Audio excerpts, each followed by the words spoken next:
Assalamualaikum warahmatullahi wabarakatuh. Mohon izin memperkenalkan diri.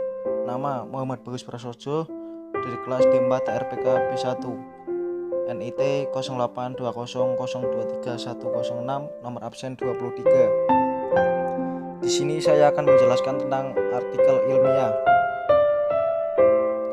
Apakah artikel ilmiah itu? Artikel ilmiah inilah merupakan tulisan yang ilmiah, dapat berbentuk artikel ulasan maupun artikel penelitian dari laporan hasil penelitian yang ditulis kembali oleh para penulisnya untuk dipublikasikan dalam jurnal bereputasi. Ciri-ciri artikel ilmiah. Struktur yang pertama, struktur sajiannya sangat ketat. Biasanya terdiri dari bagian awal, pendahuluan, bagian inti atau pokok pembahasan, dan bagian penutup.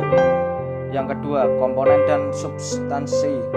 Komponen karya ilmiah bervariasi sesuai dengan jenisnya, namun semua tulisan mengandung pendahuluan, bagian inti, penutup, dan daftar pustaka. Karya yang dimuat dalam jurnal mempersyaratkan adanya abstrak.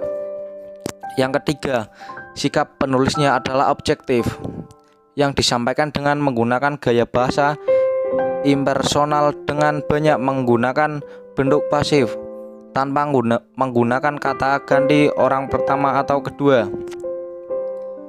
Yang keempat, penggunaan bahasa yang digunakan dalam karya ilmiah adalah bahasa baku yang tercermin dari pilihan kata atau istilah dan kalimat-kalimat yang efektif dengan struktur yang baku. Artikel ilmiah memiliki beberapa fungsi, yaitu menyampaikan ide, memenuhi tugas dalam studi, sebagai bagian dalam lomba untuk menyebarkan ilmu atau hasil penelitian, dan untuk mendiskusikan gagasan dalam suatu rapat atau pertemuan. Selanjutnya,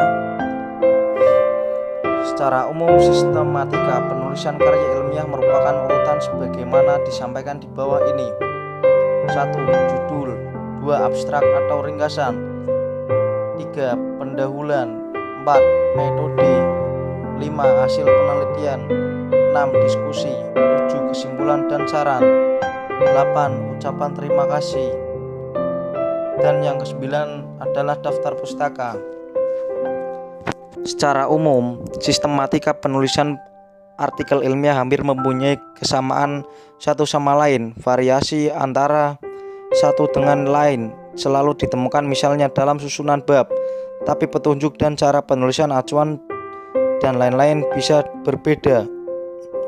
Untuk itu, setiap penulisan artikel harus menyesuaikan diri agar artikel yang dikirimnya bisa diterima.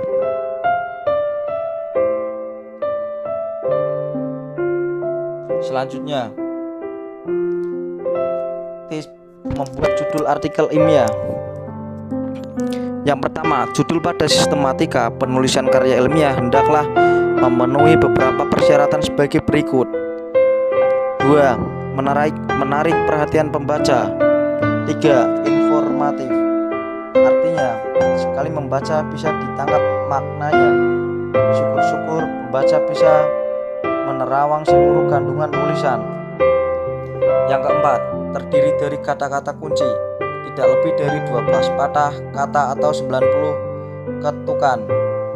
Inggris 10 kata, Jerman 8 kata. Bila tidak terhindarkan, bisa dipakai anak judul. Yang kelima, hindari kata-kata klise.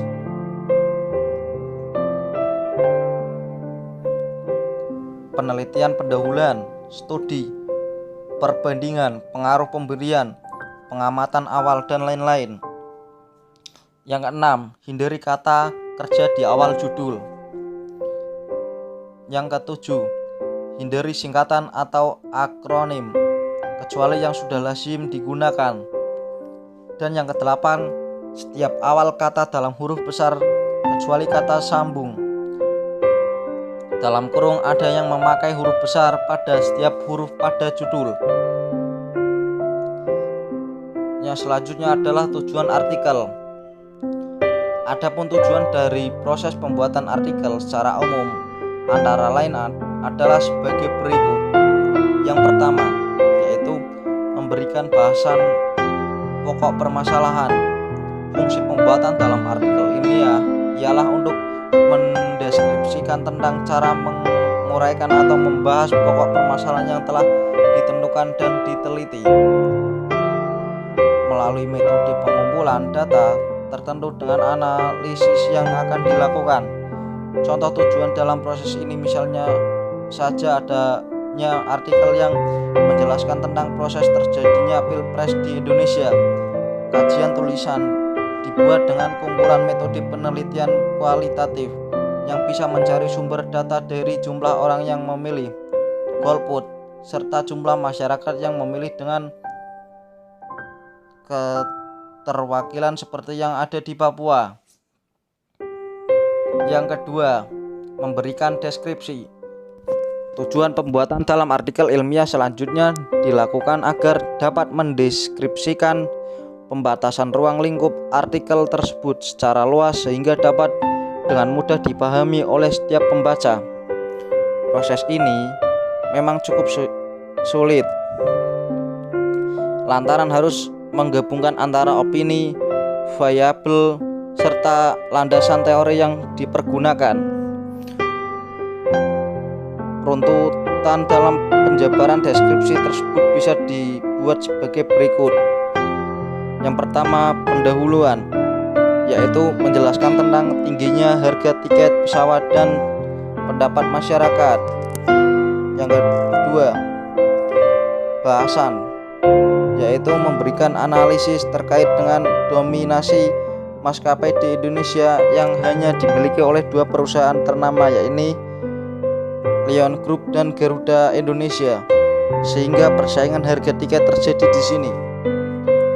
Yang terakhir, kesimpulan, memberikan kesimpulan dari analisis data serta memberikan saran untuk mengundang investor dari maskapai lain agar mau membuka jasa penerbangannya di Indonesia. Dan adapun kegunaan yang diperoleh dari proses pembuatan artikel ilmiah antara lain adalah sebagai berikut. Yang pertama, sebagai sarana untuk menyampaikan ide penulis dalam mengembangkan daya imajinasi serta pemikiran yang kreatif. Yang kedua, memberikan dorongan untuk mampu berpikir secara sistematis, berbahasa secara tertib serta teratur. Yang ketiga, memahami tujuan menulis agar mampu menguasai kompetensi dalam setiap tulis yang dibuat. Yang keempat, sebagai sarana publikasi hasil pemikiran secara ilmiah melalui jurnal ilmiah maupun karya tulis ilmiah. Yang kelima, memberi dampak akademis atau pembelajaran bagi pembaca yang mencari referensi tulisan. Demikian yang bisa saya sampaikan. Terima kasih. Apabila ada kesalahan mohon dimaafkan. Wassalamualaikum warahmatullahi wabarakatuh.